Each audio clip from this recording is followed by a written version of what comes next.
Hello everyone, welcome to him education.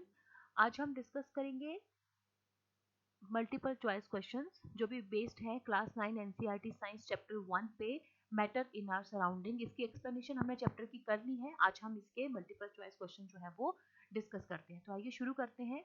25 question है total. पहले question से स्टार्ट करते हैं। पहला क्वेश्चन है the process of intermixing of particles of two different types of matter on their own is called.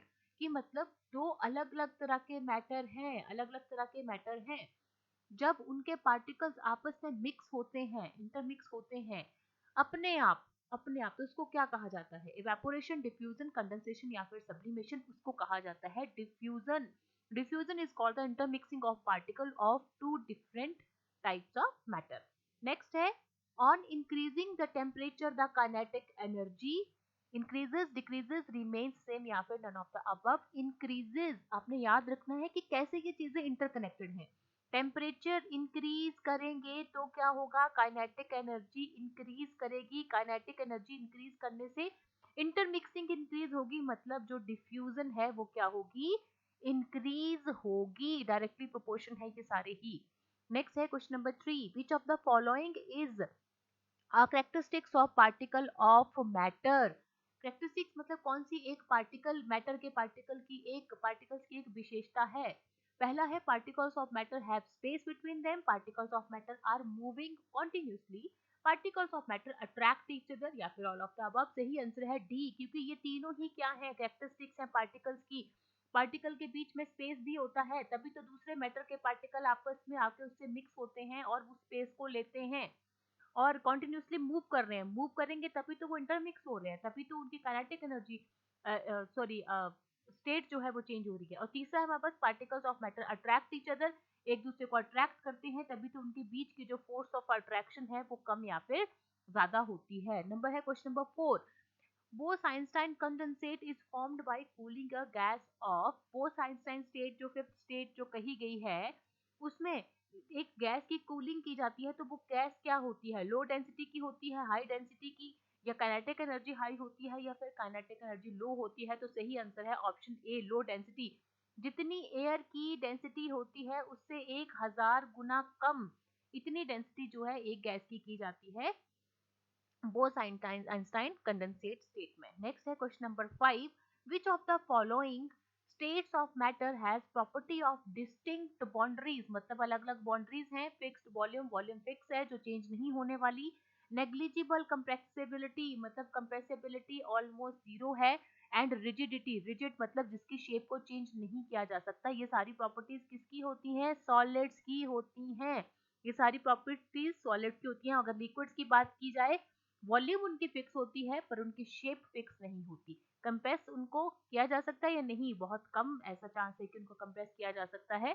और rigidity नहीं होती उनमें, फ्लूइडिटी जो है वो होती है। और गैसेस की बात करा जाए तो कंप्रेसिबिलिटी ही कंप्रेसिबिलिटी है, बहुत ज्यादा कंप्रेस करके इनकी वॉल्यूम को क्या किया जा सकता है? कम किया जा सकता है। ना ही इनकी कोई शेप होती है, ना ही इनकी कोई बाउंड्री होती है। तो ये जो ऊपर प्रॉपर्टीज दी गई हैं ये सारी किसकी हैं? सॉलिड की। नेक्स्ट है the process of change of solid into liquid is known as, मतलब स्टेट चेंज हो रही है कहाँ से? सॉलिड से लिक्विड में, उसको क्या कहा जाता है? फ्यूजन, इवेपोरेशन, सॉलिडिफिकेशन या फिर सब्लिमेशन। तो सही आंसर है फ्यूजन।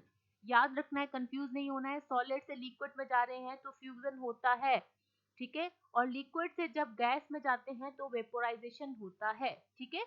अब लिक्विड से सॉलिड में तो सीधा पता चल रहा है सॉलिड बन रहा है तो सॉलिडिफिकेशन। और गैस से जब लिक्विड में जाता है, मतलब वो जब पार्टिकल वेपर्स जब जो ठंडे होते हैं और वाटर बनते हैं तो क्या होता है? कंडेंसेशन, ठीक है। और सॉलिड से गैस में जाओ या गैस से सॉलिड में, उसको सब्लिमेशन कहा जाता है। नेक्स्ट है question number 7, which of the following states of matter is highly compressible. कौन सी states of matter highly compressible है? पीछे हमने पढ़ा गैस। क्यों कंप्रेसिबल है? क्योंकि गैस के जो पार्टिकल्स हैं उनके बीच में स्पेस बहुत ज्यादा है, बहुत फ्रीली क्या कर रहे हैं? मूव कर रहे हैं। जितना फ्रीली वो मूव करेंगे तो क्या होगा? उनके बीच का स्पेस बढ़ेगा। अब हम क्या करेंगे? जब हम प्रेशर अप्लाई करेंगे, प्रेशर बढ़ाएंगे तो क्या होगा, प्रेशर इंक्रीज करने की वजह से पार्टिकल्स पास पास में आएंगे, क्योंकि पहले बहुत दूर दूर पास पास में आएंगे तो क्या होगी, उनकी वॉल्यूम कम होगी, इसीलिए कम छोटे कंटेनर में ज्यादा गैस जो है वो कंप्रेस कर दी जाती है because of the property of compressibility. Next question number 8, which of the following is melting point of ice, ice का मेल्टिंग पॉइंट क्या है, आइस का मेल्टिंग पॉइंट है 0 डिग्री सेल्सियस, 0 डिग्री सेल्सियस पे वाटर जो है वो आइस में कन्वर्ट भी हो सकता है, मतलब फ्रीजिंग पॉइंट भी आता है उसका, और जो आइस है वो मेल्ट होना भी स्टार्ट होती है। तो 0 डिग्री सेल्सियस का मतलब क्या है, 273 केल्विन, तो सही आंसर कौन सा है, ऑप्शन ए।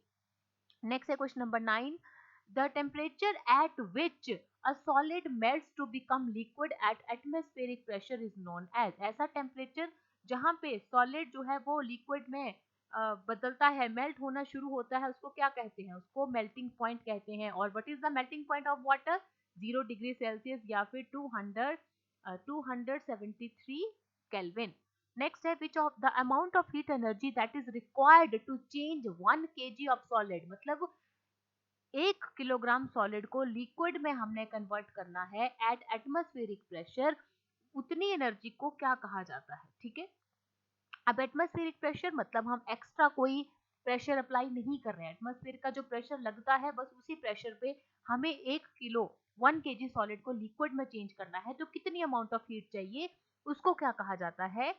ऑप्शंस हमारे पास दी गई हैं, मैं सारी ऑप्शंस नहीं पढ़ूंगी, सही आंसर है लेटेंट हीट ऑफ फ्यूजन। अब आपने यहाँ पे याद रखना है कि जब भी सॉलिड से लिक्विड में बदल रहे हैं उसको क्या कहा जाता है, फ्यूजन, जब से सॉलिड से लिक्विड में बदलते हैं फ्यूजन कहा जाता है।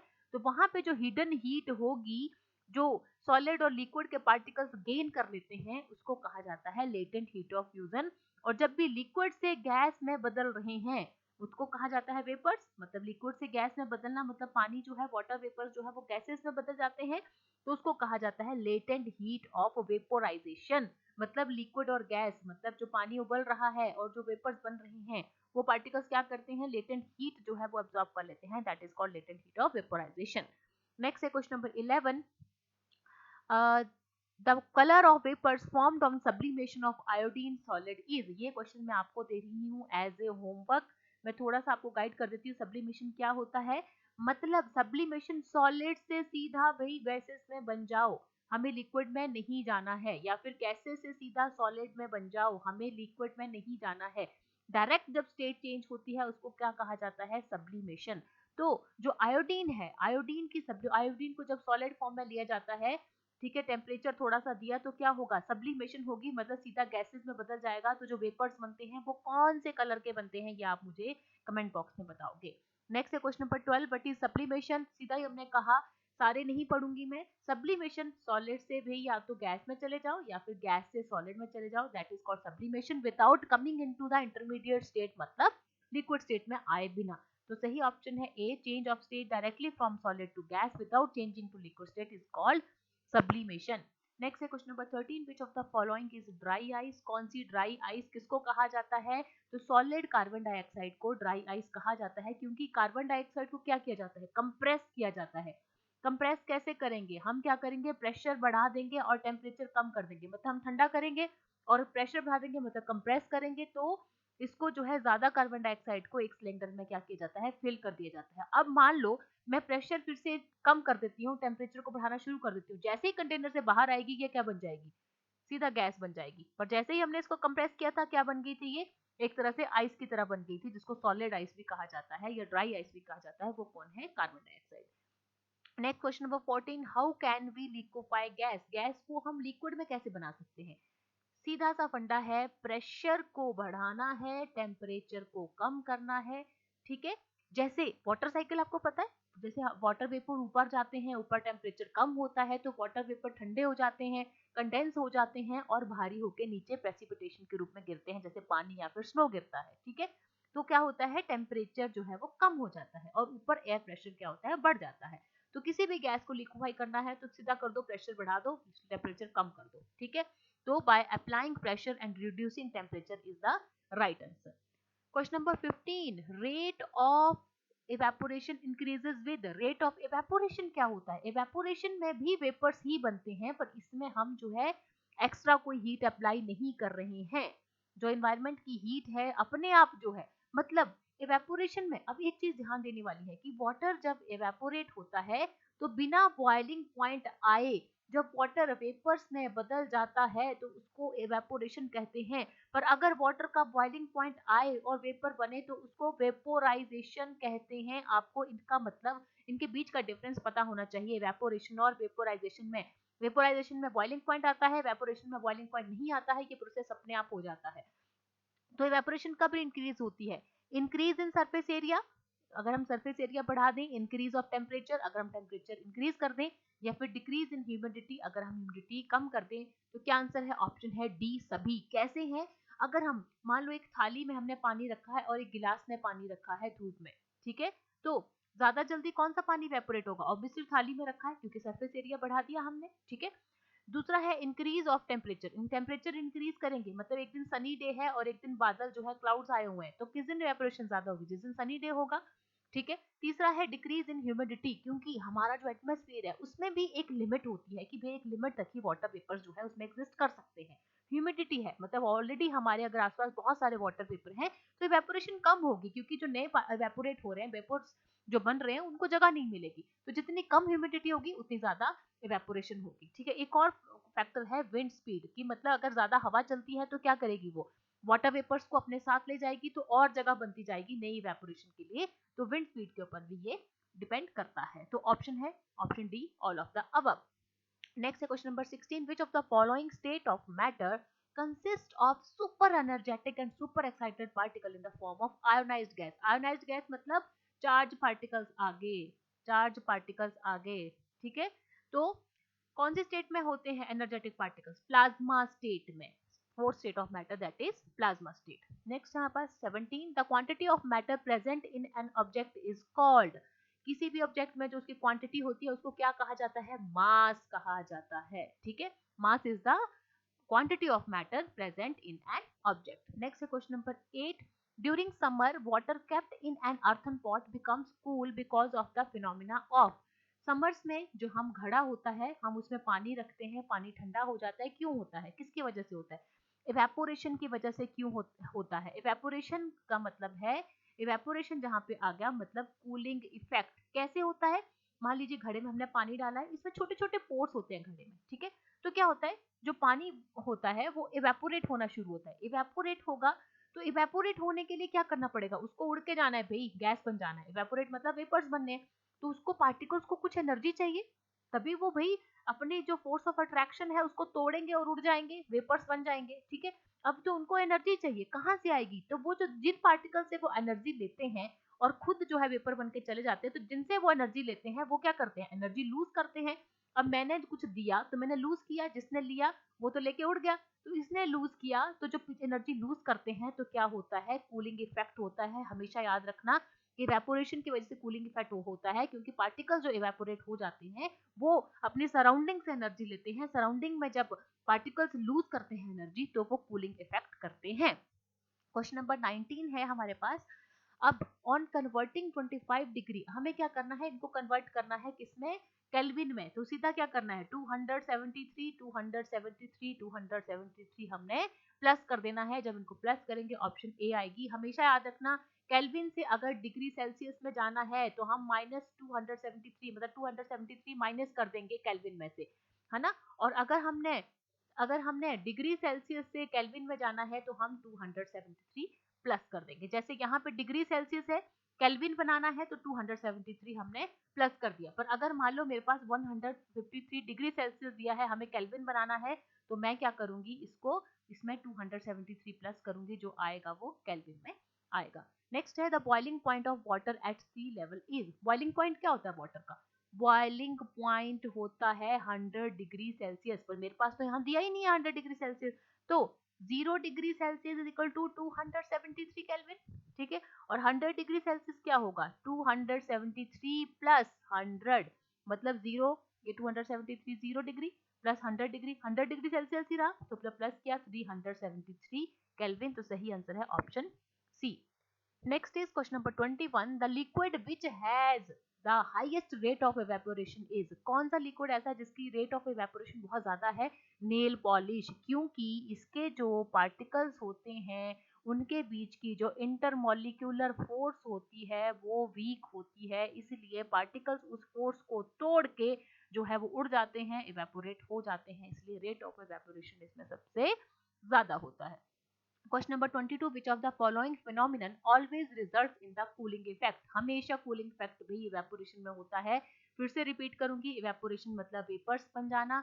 वेपर्स बनाने के लिए पार्टिकल्स को एनर्जी चाहिए होती है, एनर्जी उनको अपनी सराउंडिंग से मिलती है। जब एनर्जी लेके वो उड़ जाते हैं तो सराउंडिंग में क्या होता है, कूलिंग इफेक्ट। नेक्स्ट है question number 23, which of the following has highest kinetic energy. किसकी हाईएस्ट काइनेटिक एनर्जी किसकी सबसे ज्यादा होगी? Particles of ice eight 0 degree, particles of water eight 0 degree, particles of water eight 100 degree and particles of steam eight 100 degree. सबसे पहले तो हम temperature देखेंगे, सबसे ज्यादा टेम्परेचर यहाँ पे है तो इन दोनों में से होना चाहिए। अब इन दोनों में आप देखो कि वाटर में ज्यादा होगी या स्टीम में, तो पार्टिकल ऑफ स्टीम के पास एनर्जी ज्यादा होगी। क्यों?